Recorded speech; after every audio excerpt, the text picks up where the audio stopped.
rest of the world that we're kind of playing second place right now in all this, and we're going to do whatever it takes to free our people, no matter the cost.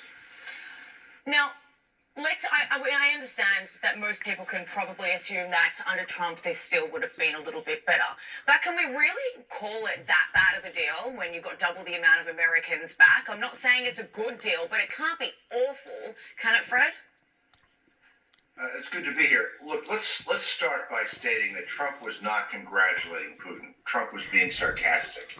And he was being sarcastic because Putin succeeded in doing something he's wanted to do for several years. And that was to free Vadim Kazakov, an assassin who killed a Georgian national in a Berlin park and was facing a life sentence. This is someone who Putin was always willing to give away Americans to get this assassin freed. So, look, it's a great deal because we got Americans out. They were being held hostage under a ruthless authoritarian regime.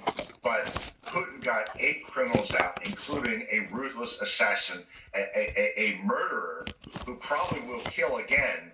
And I think the problem here is that when we make deals like this, we're creating a precedent that other rogue states will use to seize Americans who they can trade away to get their killers and assassins and terrorists out of Western prisons. No, and I think that's unfortunately the point, is that we've gotten 16 Americans back, but maybe at the risk now of God knows how many being taken hostage by other dictators because they can see it as leverage. But I do want to pivot. So, Colonel, I'll come over to you. I want to move over actually to the. I forgot my train of thought. I apologize. The plea agreement. The plea agreement. Thank you very much. At the last minute, Lloyd Austin pulled it back. So they were going to take the death penalty off the table for Khalid Sheikh Mohammed. That's the 9/11 mastermind. At least we believe he was the mastermind behind the 9/11 attacks. You know, I was on the pile. My closest friend in the world, who's like a brother, lost his sister. She's the godmother to my godchildren. We're very close. We're like family. I want to see these people put to death. I think most of the families of 9/11 would want to see them put to death.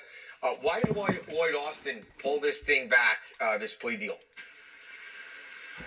Well, unfortunately, knowing Lloyd Austin the way I do, I've known him for over 20 years now, it all came down to politics and how this was looked at, not only because of Biden, but because of Harris is now run for president too. So this looked bad to the voters on that progressive left side, and so he pulled this back in order to have it not be a cost in the election. To me, it's amazing that these guys are still alive anyways, but it's unfortunate right now that a decision was made purely based on the chance of it being a political football used by anybody else to their own advantage as well. So glad that he pulled it back, but knowing him as well as I do, the reasons were not because of anything but the political cost.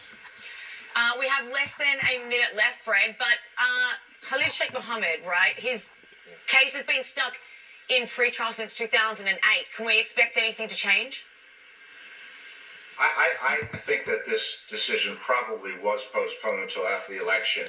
My concern here is that this is part of an overall plan by Joe Biden to close Guantanamo, something Obama wanted to do and wasn't able to pull off.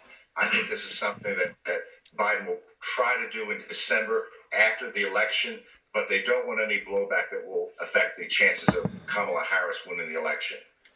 All right, we have to leave it there, but thank you both so much for your input today, Darren Galb and Fred Flights. We always appreciate having you on. Thank you, gentlemen. See, if you go back and listen very carefully, right there, right here, listen. I want to move over actually to the. I forgot my train of thought. I apologize. The plea agreement. The plea agreement. Thank you very much. At the last minute, Lloyd Austin pulled it back. So they were going to take the death penalty off the table for Khalid Sheikh Mohammed. That's the 9/11 mastermind. At least we believe he was the mastermind behind the. He said, unless we Khalid believe. Sheikh Mohammed. That's the 9/11 mastermind. At least we believe he was the mastermind. At least we believe. That's what we have been fed by the Bush administration, that these 3 individuals was the ones that masterminded 9/11. It's been that way all along. All they was an scapegoat.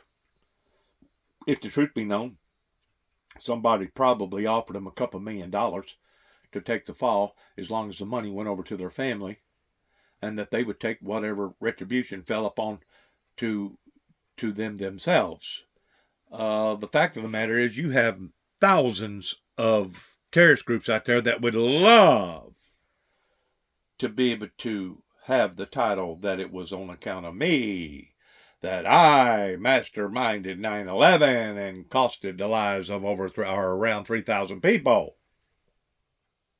You have thousands of people out there that would love to get the credibility for that. But the actual one that hasn't truly been given the, I guess you'd call it the promotion, is the one that still hadn't been revealed yet by the United States government, even though we know that the ordeal started in Saudi Arabia. Now, granted, the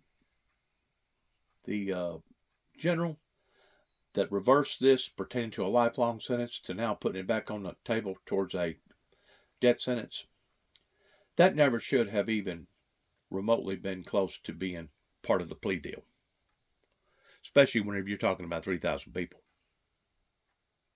That in and of itself says an unprecedented about how come now all of a sudden the needs of the few outweigh the needs of the many. The fact of the matter is, there was a cover-up. It was the Prince of Saudi Arabia that is still at large, that wound up not only killing almost 3,000 people, but also chopped up a journalist and put them in suitcases. The fact of the matter is, our own government officials have lied to us about 9/11.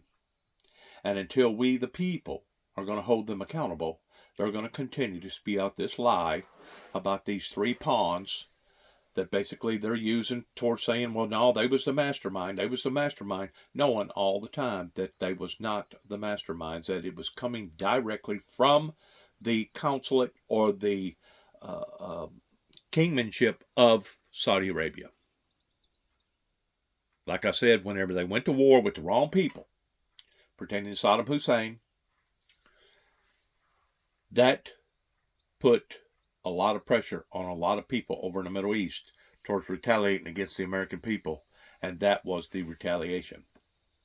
That was the boo-boo of what that certain politicians had took it upon themselves. And to be quite honest with you, I don't necessarily think that it was us going to war with Saddam Hussein because of the rootlessness that he was creating to his own people, but I think personally that it had something to do with a personal vendetta, that Saddam Hussein had already made a personal threat against George Walter H. Bush's life. That if you'll really analyze and study, you'll find out to be the truth. Our politicians have put us where we are. Between the politicians and the preachers, we are where we're at right now, and it's up to us, we the people, to decide whether or not we're going to wallow around in our own misery that they have created for us, or whether or not we're going to go ahead, steam full ahead, and into a better future for tomorrow. For any general or commander representing the military to have allowed for that to happen, to me, it's unprecedented, and it's gross negligence upon to our American military's part to allowing for something like that to have ever occurred to begin with. It never should have had to have been reversed.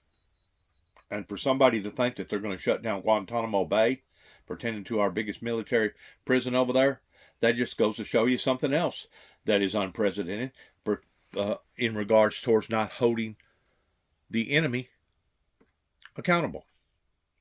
When has it ever become to the point that our government, the United States government, does not hold enemies accountable? And by shutting down Guantanamo Bay is basically making that kind of a statement.